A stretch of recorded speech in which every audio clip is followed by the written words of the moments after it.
Minha mão treme, mas não é pela idade, é pelo peso do que ela segura. A caneta parece pesar 1 tonelada, suspensa sobre um documento que pretende apagar quem eu sou, letra por letra, transformando uma vida de luta em uma simples assinatura de incapacidade. O papel é frio, tão frio quanto a sala deste consultório, tão frio quanto o olhar da minha própria filha, Sofia, sentada à minha frente. O sorriso que ela oferece ao médico é uma obra de arte da falsidade, ensaiado para parecer preocupado, mas seus olhos, os olhos dela não mentem. Eles brilham com uma avidez que gela minha alma, enquanto ela diz as palavras que se tornaram meu pesadelo. Como pode ver, doutor, ela já não responde por si, é para o bem dela. A mentira ecoa nas paredes brancas, uma sentença proferida sem julgamento.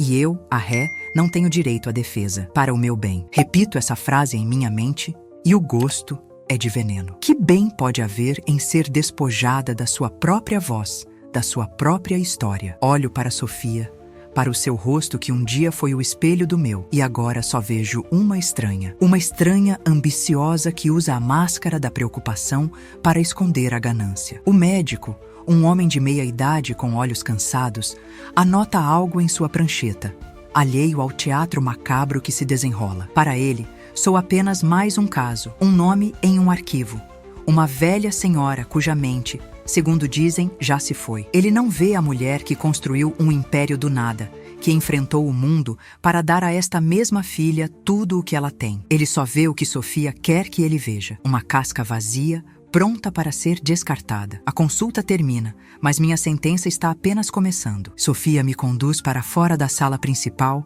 abrindo a porta de um pequeno anexo, um quarto de espera sem janelas. Espere aqui, mamãe. Vou resolver a papelada. As palavras são doces, mas o gesto é brutal. A porta se fecha e o som da chave girando na fechadura é a trilha sonora da minha nova realidade. Um clique metálico e seco. 1, 2, 3 segundos de silêncio absoluto que se estendem por uma eternidade. Fico ali, parada no centro da pequena sala, e o eco daquela tranca reverbera dentro de mim, não como o som de uma porta sendo fechada, mas como o de um caixão sendo selado. Estou presa, não apenas naquele cubículo, mas em uma armadilha cuidadosamente planejada pela pessoa que eu mais amei neste mundo. Naquele silêncio ensurdecedor, as memórias vêm como uma avalanche. Lembro-me dela pequena, com os joelhos ralados, correndo para o meu colo em busca de um beijo que curasse toda a dor. Lembro-me das noites em que ficava acordada, costurando para pagar seus estudos, sonhando com o futuro brilhante que ela teria. O cheiro do cabelo dela depois do banho,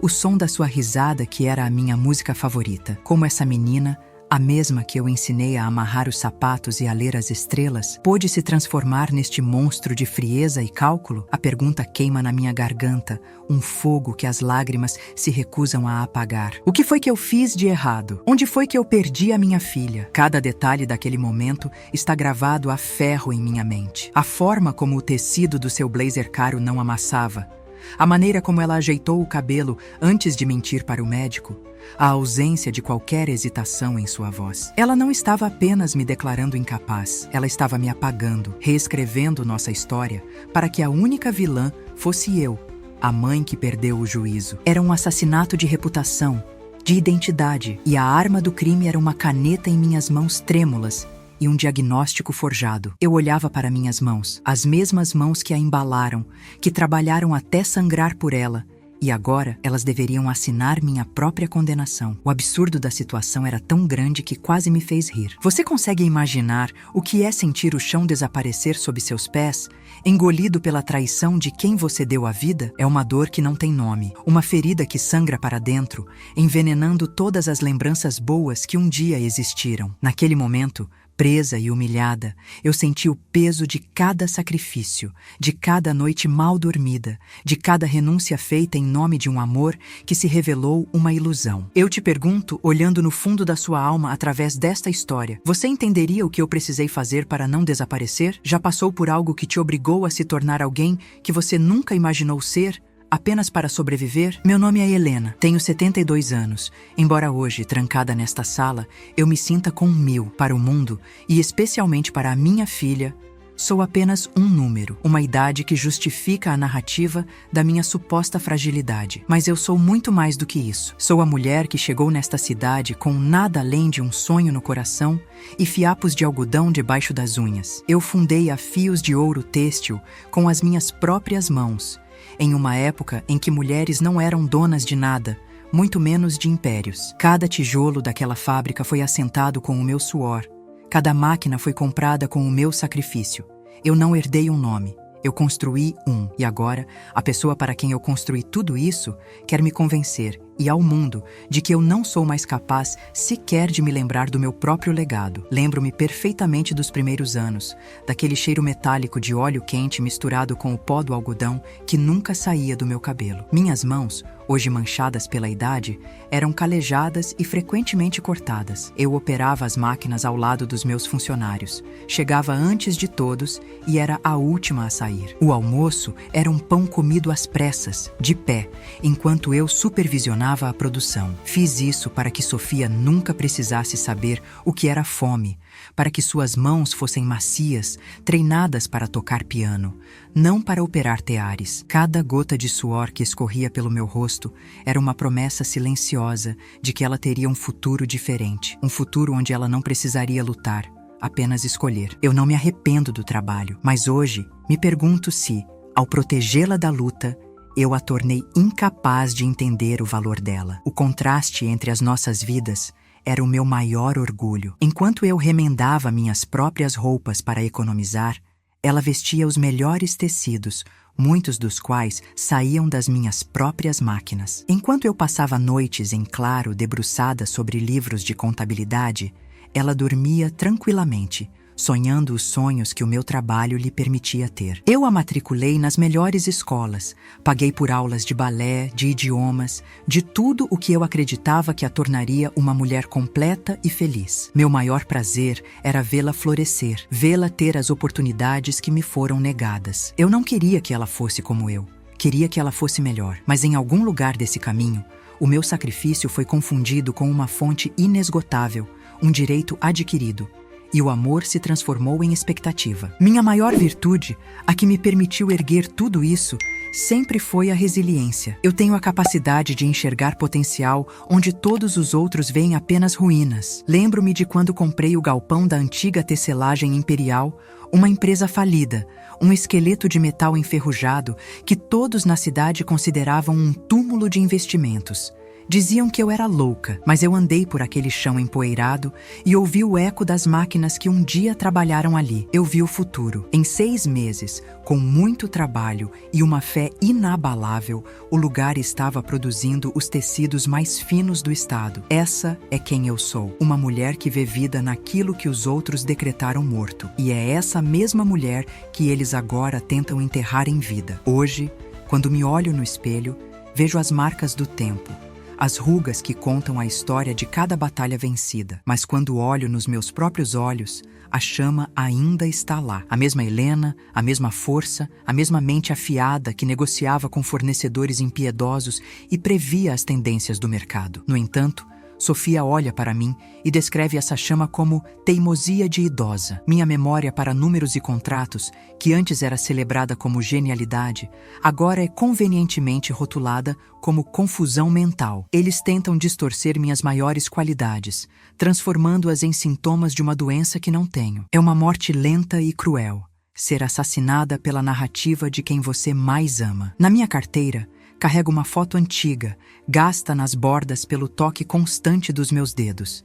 Nela, estamos eu e Sofia, em um piquenique no parque. Ela devia ter uns 7 anos, com um sorriso banguela e um vestido de chita que eu mesma costurei. Eu a abraço com força, e meu rosto, embora mais jovem, irradia um cansaço feliz. Naquela foto, éramos uma unidade, um time. Não havia dinheiro entre nós, apenas amor. Onde foi que essa menina se perdeu? Quando foi que o brilho nos olhos dela deixou de ser de alegria e passou a ser de cobiça? A dor que essa imagem me causa é física, um nó apertado na garganta, o choro silencioso de uma mãe que se tornou um obstáculo no caminho da própria filha. O tratamento que recebo hoje é a inversão de tudo o que eu construí. A casa que eu decorei com tanto carinho agora parece um território estrangeiro, onde minhas opiniões são ignoradas. Os funcionários que me trataram com respeito por décadas agora desviam o olhar, instruídos por Sofia a me tratarem como uma criança. Minha própria rotina é controlada, minhas decisões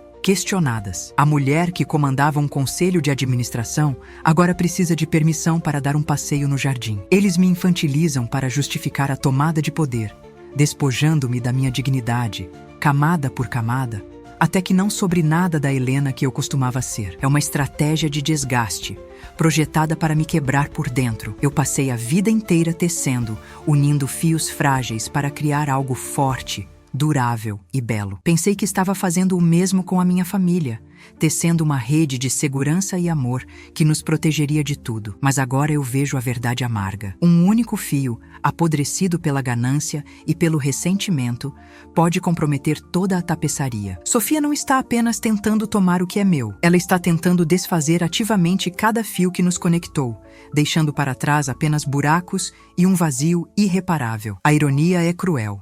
A mestra dos tecidos não viu a falha em sua própria criação, no fio mais precioso de todos. Esta é a minha história, ou pelo menos o começo dela. A história de uma mãe, de uma construtora, de uma mulher que se recusa a ser desfeita em silêncio. Eles pensam que eu sou fraca, que a idade me tirou as garras, mas esquecem que fui eu quem ensinou o lobo a caçar. Se essa história tocar algo em você, se você entende o que é sentir-se invisível e traído, se inscreve e me conta aqui nos comentários o que faria no meu lugar. Sofia, minha única filha, a luz dos meus olhos, tem 42 anos. Pelo menos o corpo que anda e fala e respira tem 42 anos. A alma que vive dentro dele, eu já não reconheço mais. A menina de riso fácil e abraços apertados deu lugar a uma mulher de gestos calculados e sorriso de porcelana, que se quebra revelando uma frieza cortante. Nossa relação, que antes era um jardim que eu regava todos os dias com amor e cumplicidade, secou. As flores murcharam, a terra rachou, e hoje só restaram os espinhos. As atitudes dela me afetam de uma forma que negócio nenhum, crise nenhuma jamais conseguiu. Ela não ataca meu patrimônio, ela ataca minha identidade, meu passado, meu coração. Cada palavra condescendente é um pequeno corte. Cada ato de desrespeito é um lembrete de que a pessoa que eu mais protegi se tornou minha maior ameaça. Essa transformação não aconteceu da noite para o dia. Nenhum monstro nasce pronto. Foi um processo lento, gradual, quase imperceptível, como uma erva daninha que cresce silenciosa até sufocar a flor. Começou com pequenas coisas, com uma impaciência que eu atribuía ao estresse do trabalho. Depois vieram as sugestões, sempre disfarçadas de cuidado. Mãe, você não deveria mais dirigir à noite. Deixa que eu cuido dessas contas. É muita coisa para você. Eu, no meu amor cego, via zelo onde deveria ter visto estratégia. Aos poucos, ela foi tecendo uma teia ao meu redor, isolando-me, diminuindo o meu mundo, sempre com o pretexto de estar me protegendo. A voz dela, antes cheia de carinho, adquiriu um tom professoral, como se falasse com uma criança teimosa. A ganância pela herança é a razão mais óbvia, a ponta do iceberg que todos podem ver. Mas a verdade, a parte submersa e perigosa que pode afundar navios, é o ressentimento. Eu vejo isso agora. Sofia cresceu à sombra da Fios de Ouro e à minha sombra. Em sua mente, ela acredita que eu nunca a considerei boa o suficiente para assumir o comando. Meus conselhos eram críticas. Minha cautela era falta de confiança em seu potencial. Eu tentava prepará-la para a realidade de um mercado cruel, mas ela só ouvia a mensagem de que não estava pronta. Então, essa tomada de poder não é apenas sobre o dinheiro. É sobre provar o seu valor de uma forma distorcida e cruel. Ela não quer apenas herdar meu império, ela quer conquistá-lo, provar que pode ser melhor do que eu, mesmo que para isso precise me destruir no processo. A parte mais dolorosa é a máscara de falsa preocupação que ela veste para o mundo. Para os amigos, Para os médicos, para os advogados, ela é a filha devotada que sofre ao ver o declínio da mãe. Ela suspira, força uma lágrima no canto do olho e fala sobre como tem sido difícil para ela. Ela encena um espetáculo de compaixão, enquanto pelas minhas costas vende objetos de valor sentimental e limita minhas ligações. Seus olhos brilham com o triunfo da mentira bem contada, com a satisfação de ver todos acreditando em sua farsa. Ela é uma atriz talentosa, e o papel da sua vida é o de anjo cuidador. Mal sabem eles que por trás das asas ela esconde uma adaga afiada, pronta para ser cravada nas minhas costas. Lembro-me do dia em que a máscara caiu, apenas por um instante. Mas foi o suficiente. Eu estava passando pelo corredor e a porta do escritório estava entreaberta. Ela falava ao telefone com o advogado e sua voz não tinha nada da doçura fingida que usava comigo. Era dura, metálica, cheia de desprezo. "Não se preocupe", ela disse, soltando uma risada curta e sem humor. "Ela assina qualquer coisa que eu colocar na frente dela. A essa altura, ela nem vai saber o que a atingiu." Aquelas palavras me atingiram como pedras. Naquele segundo, eu não era a mãe dela. Eu era um obstáculo, um problema a ser removido. O frio que senti não era da corrente de ar do corredor. Era o gelo da verdade que finalmente se instalava na minha espinha. A minha menina tinha ido embora para sempre. A gente cria os filhos para o mundo, mas nunca espera que esse mesmo mundo os transforme em nossos próprios carrascos. O luto por alguém que ainda respira é talvez a dor mais confusa de todas. A pessoa está ali, na sua frente, mas a essência dela, a alma que você conhecia e amava, desapareceu. Fica apenas uma casca estranha, um eco distante de quem um dia existiu. Você já confiou em alguém a ponto de ignorar todos os sinais de alerta simplesmente porque amava demais para acreditar na verdade? Já se sentiu tolo por ter entregado seu coração a quem só queria usá-lo para os próprios fins? Me diga, você já confiou em alguém e se arrependeu amargamente? Minha casa, que um dia foi meu santuário, se transformou em meu cativeiro. Cada cômodo, antes um refúgio de memórias felizes, agora é um palco silencioso para a crueldade de Sofia. A luz do sol, que costumava entrar pelas janelas e dançar sobre os móveis, hoje parece fria, invasiva, como se procurasse expor a minha fragilidade. O cheiro de lavanda que vinha do meu jardim e perfumava a casa inteira foi substituído por um odor estéril de produtos de limpeza com cheiro de hospital. É como se Sofia estivesse tentando, de forma deliberada e metódica, apagar a minha presença, esterilizar a casa da minha essência, transformando meu lar em um ambiente neutro, pronto para um novo dono. A cadeira de balanço na varanda, onde contei tantas histórias para ela, permanece imóvel, acumulando poeira, um monumento ao nosso abismo. A cozinha, que sempre foi o coração da casa, o lugar de nossas maiores risadas e confidências, agora é um território proibido. Ontem, senti um desejo súbito de fazer o bolo de fubá com goiabada que ela tanto amava na infância. Separei os ingredientes, sentindo o cheiro familiar da canela e do cravo me transportar para tempos mais felizes. Mal comecei a misturar a massa e Sofia entrou, com um suspiro de impaciência. "Mamãe, por favor", disse ela, tirando a tigela das minhas mãos com uma firmeza que não admitia contestação. "A senhora pode se machucar. Deixe que a empregada faz isso." Ela não me via mais como a mulher que a alimentou, mas como um risco, uma responsabilidade. E o bolo, claro, nunca foi feito. As peças da minha vida começaram a sumir, uma a uma. Primeiro, foi a pequena caixa de música que meu falecido marido me deu. Tocava a nossa canção. Um dia, ela simplesmente não estava mais na penteadeira. Quando perguntei, Sofia sorriu com aquela paciência forçada e disse: "Provavelmente a senhora guardou em algum lugar seguro e não se lembra, mamãe. Sua memória tem pregado peças em você." A mentira era tão descarada, tão cruel, que me deixou sem ar. Ela não estava apenas roubando um objeto, estava roubando a minha sanidade, usando minhas memórias contra mim, fazendo-me duvidar da minha própria mente. Cada objeto que desaparecia era um pedaço da minha história que ela jogava fora, afirmando seu controle sobre o meu passado e o meu presente. A solidão se tornou minha companheira constante. Sofia passou a filtrar minhas ligações, me isolando do mundo exterior. Minhas amigas de uma vida inteira ligavam e ouviam que eu estava indisposta ou descansando. Quando eu tentava ligar, o telefone estava convenientemente fora do gancho. rancho, ou ela aparecia para dizer que eu precisava tomar meus remédios e que conversaria mais tarde. Ela estava construindo muros ao meu redor, tijolo por tijolo, para que ninguém pudesse ver o que estava acontecendo, para que nenhuma voz de fora pudesse me dar forças ou confirmar que eu não estava louca. A prisão deixou de ser uma metáfora no dia em que percebi que, mesmo dentro da minha própria casa, eu não tinha mais como pedir ajuda. A impaciência dela era uma arma de tortura psicológica. Se eu começava a contar uma história dos primeiros dias da fábrica, ela revirava os olhos ou me cortava, terminando a frase por mim com uma exatidão irritante. Sim, mãe, eu sei.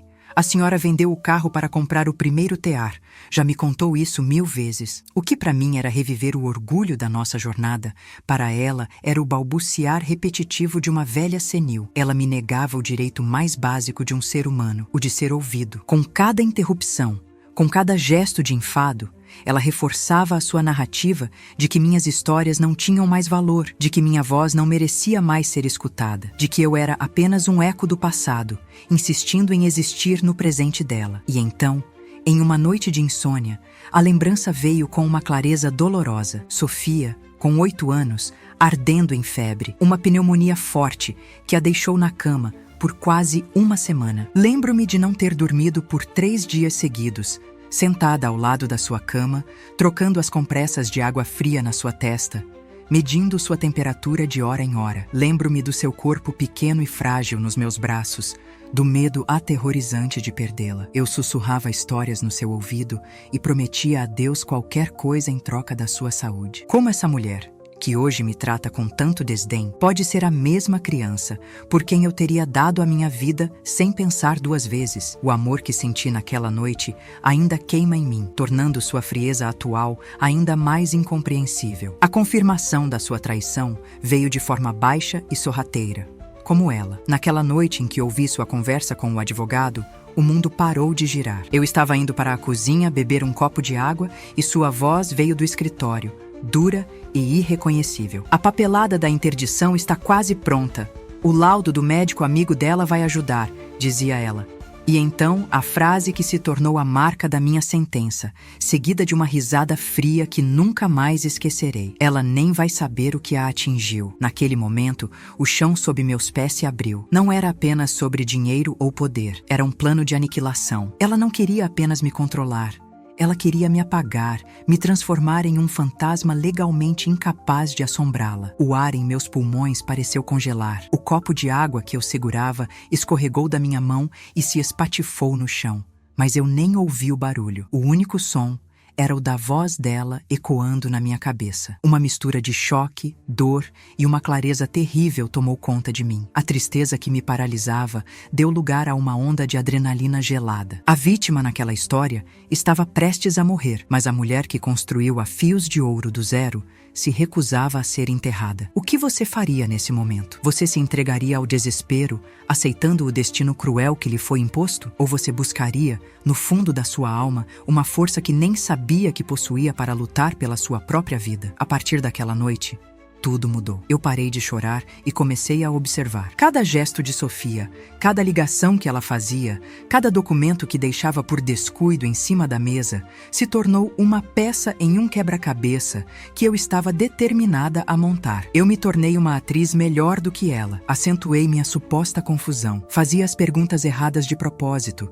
Fingia esquecimentos que não tinha. Eu precisava que ela baixasse a guarda, que acreditasse que seu plano estava funcionando perfeitamente. A dor ainda estava lá, uma brasa constante no meu peito, mas agora ela estava coberta por uma camada de gelo, de estratégia e de uma fúria silenciosa que se tornou meu combustível. Meu jardim me deu a resposta. Olhando pela janela, vi como as ervas daninhas, que cresceram com a negligência dos últimos meses, estavam sufocando minhas roseiras favoritas. Elas pareciam inofensivas, mas por baixo da terra, suas raízes se espalhavam, roubando a água e os nutrientes das flores. Sofia era a erva daninha na minha vida, e não se pode argumentar com uma erva daninha, nem pedir que ela pare de crescer. A única solução é arrancá-la pela raiz, antes que ela mate todo o jardim. E eu faria isso. Mesmo que precisasse sujar minhas mãos, eu limparia meu jardim e salvaria minhas rosas.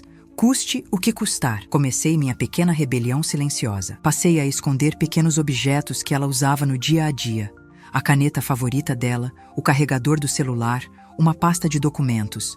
Coisas pequenas que a deixavam irritada e a faziam perder tempo, mas que para mim eram pequenas vitórias, atos de afirmação da minha existência. Comecei a fingir que não ouvia quando ela me chamava, forçando-a a vir até mim, a olhar nos meus olhos. Eram movimentos sutis no tabuleiro de xadrez, mas eu estava, pela primeira vez em muito tempo, parando de apenas me defender e começando a jogar. Eu estava recuperando o controle, centímetro por centímetro. A primeira prova concreta veio em um dia de sorte. Ela saiu apressada para uma reunião e deixou a correspondência na mesa da entrada. No meio das contas, um extrato de um banco que eu não reconhecia, em nome dela. Minhas mãos tremeram ao abri-lo. Havia uma série de saques de valores altos, transferências para contas desconhecidas. Eram quantias que o salário dela na empresa não justificava. Ali estava a prova. A ganância dela não era apenas um plano para o futuro.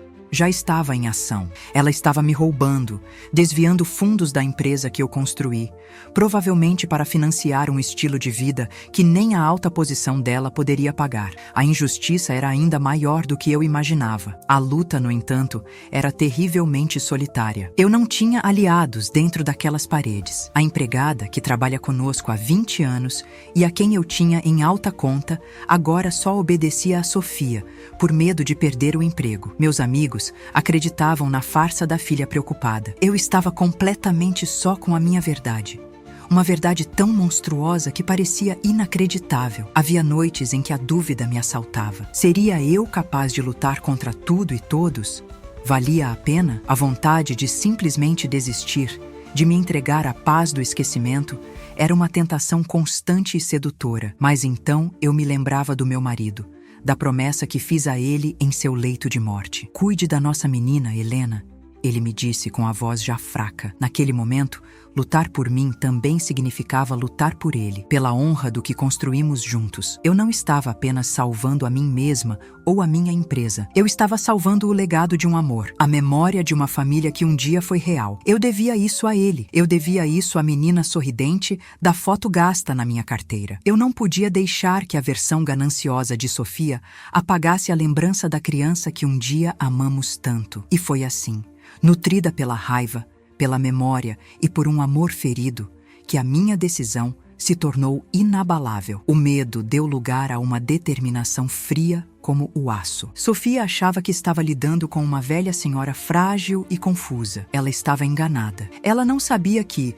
por baixo da pele enrugada e dos cabelos brancos, o coração de uma leoa ainda batia, e essa leoa faria qualquer coisa para proteger seu território, sua história e sua dignidade. O espetáculo de Sofia estava chegando ao fim, e eu seria a responsável por descer as cortinas. A raiva, eu descobri, é uma fonte de energia impressionante. Ela me tirou da letargia e me deu um propósito. Mas para lutar, eu precisava de um exército, mesmo que fosse um exército de um homem só. No fundo de uma caixa de novelos de lã, guardada há anos, estava meu tesouro esquecido. Um celular antigo, pré-pago, que eu mantinha para emergências. Carregá-lo às escondidas no meio da madrugada, enquanto Sofia dormia, foi meu primeiro ato de guerra. O coração batia forte no peito, com medo de que a pequena luz do carregador me denunciasse. Com os dedos trêmulos, disquei um número que sabia de cor. O número de Carlos, meu antigo chefe de segurança na fábrica. Um homem cuja lealdade eu sabia que pertencia a mim e não ao cargo que Sofia agora ocupava. Ele atendeu no segundo toque e sua voz, grave e surpresa, foi o primeiro sopro de esperança que eu sentia em meses. Nosso encontro foi arriscado, digno de um filme de espionagem. Eu precisava de uma desculpa para sair de casa sem a vigilância de Sofia. Simulei uma tontura, uma queda de pressão, e insisti em consultar um cardiologista antigo, cuja clínica ficava do outro lado da cidade. Sofia, contrariada, mas querendo manter as aparências de filha zelosa, me levou. Na sala de espera lotada,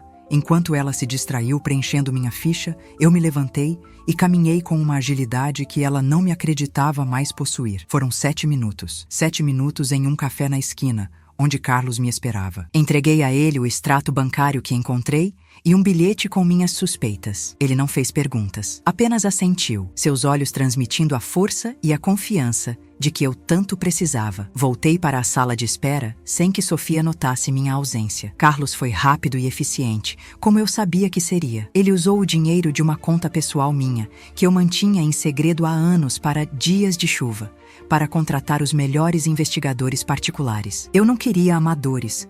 Queria profissionais que pudessem desvendar a vida dupla da minha filha sem deixar rastros. A cada dia que passava, a expectativa era uma tortura. A espera por notícias era um peso constante no meu peito. Eu precisava saber o que eles encontrariam. Precisava de uma prova, algo que mostrasse ao mundo quem Sofia realmente era por trás daquele sorriso perfeito. Eu não fazia ideia, naquele momento, de que a verdade seria muito mais sombria e podre do que a minha pior imaginação poderia conceber. Viver sob o mesmo teto que ela se tornou um exercício diário de autocontrole. Eu era a personificação da fragilidade. A velha senhora confusa que ela queria que eu fosse. Eu a deixava me dar comida na boca em dias que ela queria se mostrar cuidadosa para a empregada. Eu fingia esquecer nomes e datas.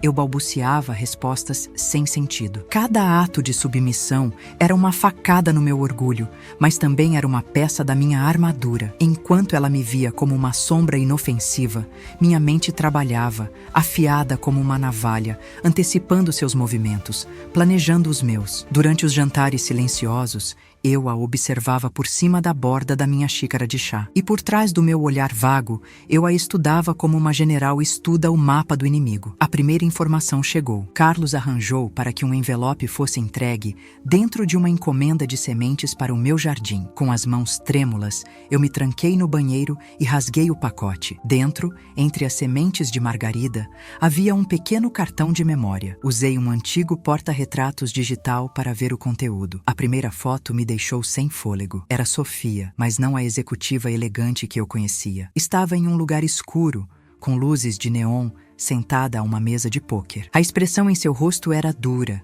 viciada, uma tensão que eu nunca tinha visto. Em sua mão, um copo de uísque. Na mesa, uma pilha de fichas. O extrato bancário agora fazia sentido. Ela não estava apenas gastando, estava perdendo. E muito. O relatório seguinte foi ainda mais devastador.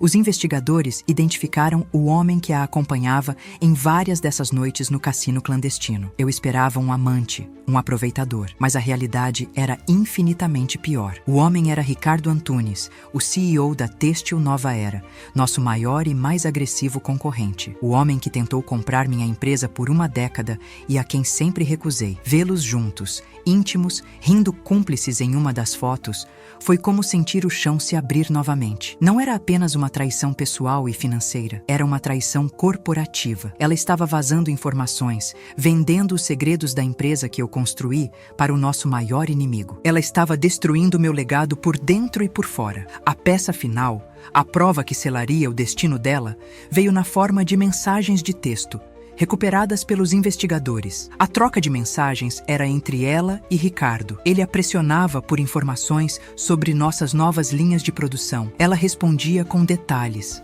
com planilhas, com estratégias. E então, a mensagem que fez meu sangue gelar, a frase que resumia toda a sua monstruosidade, era dela para ele. Tenha calma, meu amor. Assim que a velha for declarada incapaz, seremos donos de tudo. A empresa será nossa. Eu li aquela frase 10, 20 vezes.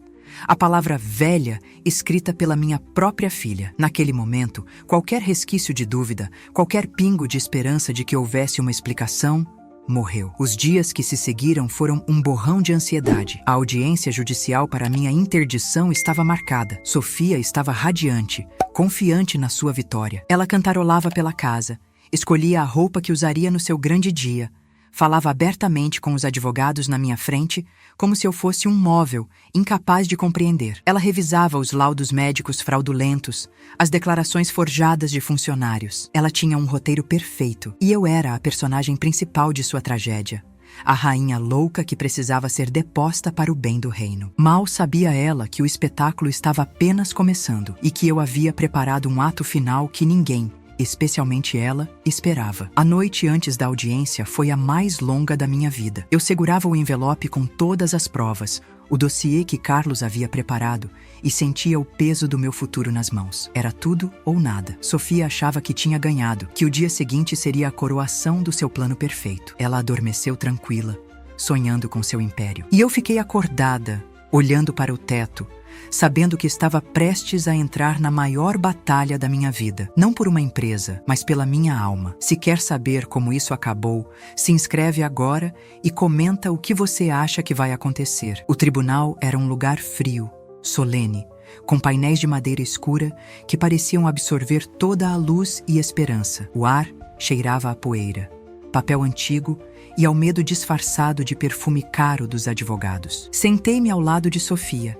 encolhida, desempenhando meu último papel como a velha frágil e senil. Ela, por sua vez, era a imagem da filha sofredora, ajeitando meu chale sobre os ombros e dando tapinhas condescendentes na minha mão para que o juiz pudesse ver. Os advogados dela, homens elegantes de ternos impecáveis, exalavam uma confiança que me enojava. Eles me olhavam com pena, com desdém, como se eu fosse um objeto quebrado, uma peça a ser catalogada e guardada. Mal sabiam eles que, dentro daquele objeto quebrado, a engrenagem da vingança girava em perfeito silêncio. A audiência começou, e o advogado de Sofia desfilou seu arsenal de mentiras com uma eloquência teatral. Ele apresentou o laudo do médico comprado, que listava meus supostos lapsos de memória e minha crescente incapacidade de tomar decisões lógicas. Citou depoimentos de funcionários coagidos que descreviam minha confusão e teimosia. Sofia foi chamada a depor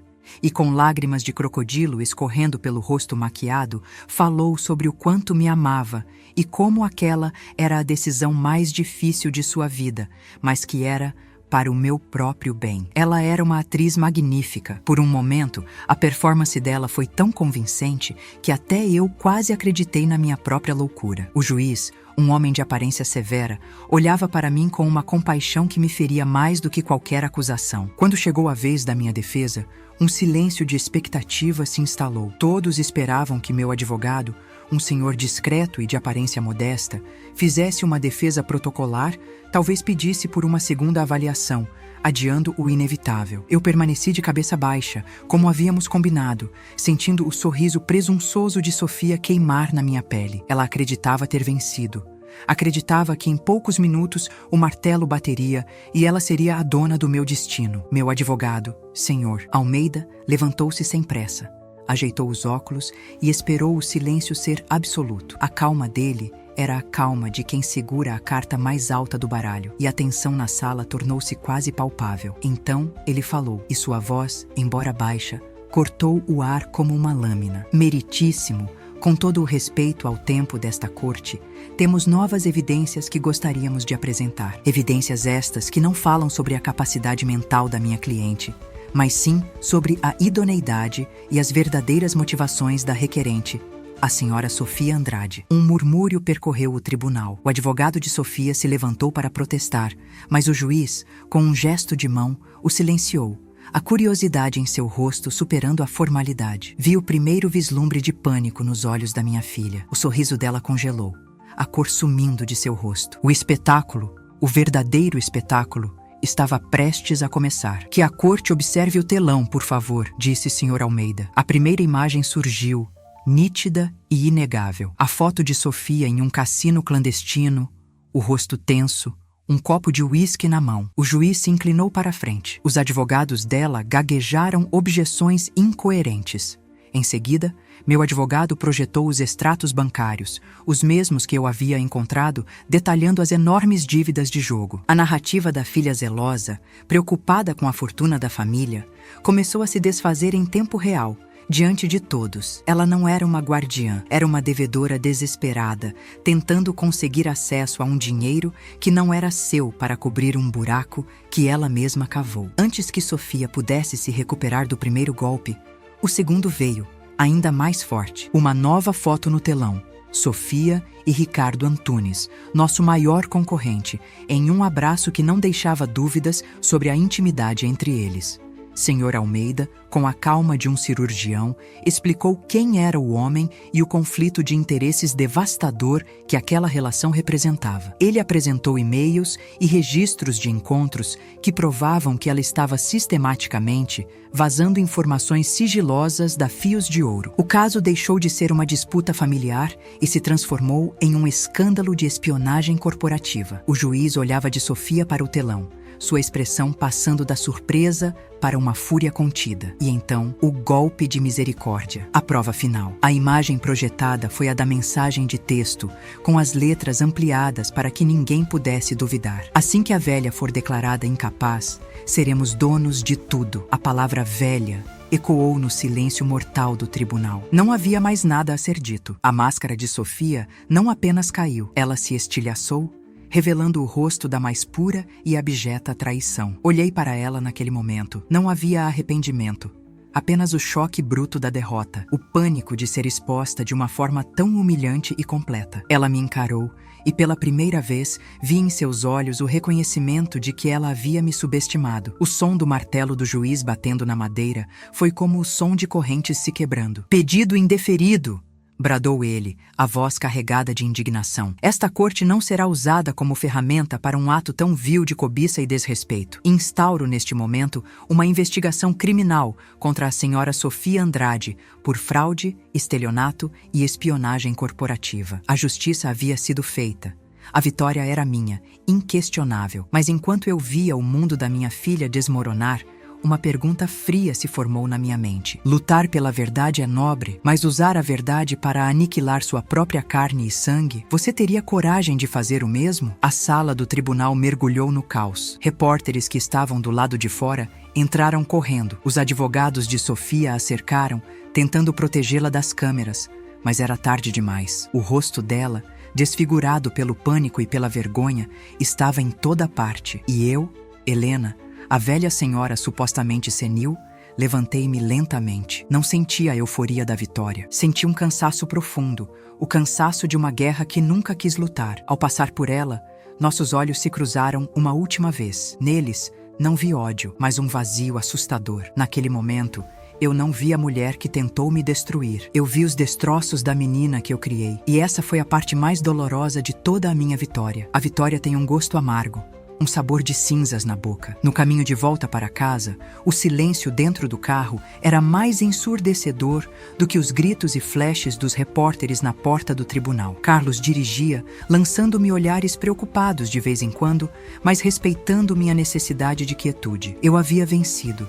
Salvei minha empresa, minha fortuna, minha liberdade. Mas a que custo? A imagem do rosto de Sofia, pálido e devastado, não saía da minha cabeça. Em um campo de batalha, não há vencedores, apenas sobreviventes com diferentes graus de feridas. E eu sobrevivi, mas deixei para trás, caída no chão daquele tribunal, a última esperança que eu nutria pela minha filha. O alívio da justiça cumprida se misturava a uma dor oca, a dor de uma amputação. Eu havia cortado fora uma parte de mim para salvar o todo. Ao entrar em casa, a quietude me abraçou como um sudário. A mesma casa que fora minha prisão, agora era um palácio vasto e vazio. O cheiro de produto de limpeza ainda pairava no ar, mas agora parecia o cheiro de um lugar de luto, não de opressão. Caminhei lentamente pelos cômodos, tocando os móveis, reassumindo a posse do meu próprio espaço, mas a alegria da reconquista não veio. Cada canto guardava o fantasma de uma lembrança,